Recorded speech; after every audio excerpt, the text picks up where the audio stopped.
Hello, YouTube.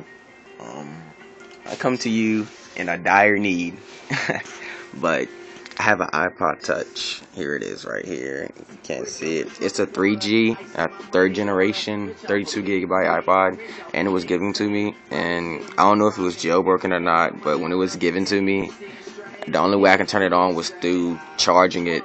Like, you just leave it on the charger and it'll automatically just cut on. I just can't cut it on, or it won't cut on. But lately, it just stopped cutting on that way, and it won't cut on at all. And I tried to restore it, and it restored. Cause I put it in recovery mode.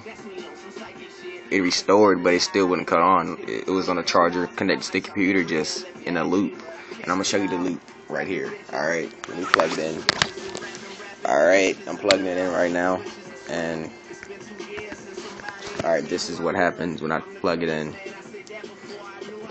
The Apple logo shows up, and it just shows there for like a good 30 seconds, and then the little oval load bar underneath the Apple logo that shows when you're trying to restore it, that comes up, and it just cuts off, and this loops just keep on going on and on for like long. I just kept on the charger one time for like 5 hours, and it just keep on doing it. I don't know what to do. I called Apple, and they said you see the little load bar and everything, and it just cuts back on. Well, if you have any other suggestions, then restoring it or sending it off, or anything I can do on my computer, just leave it in the comment section. It'd be really appreciated. All right, thanks.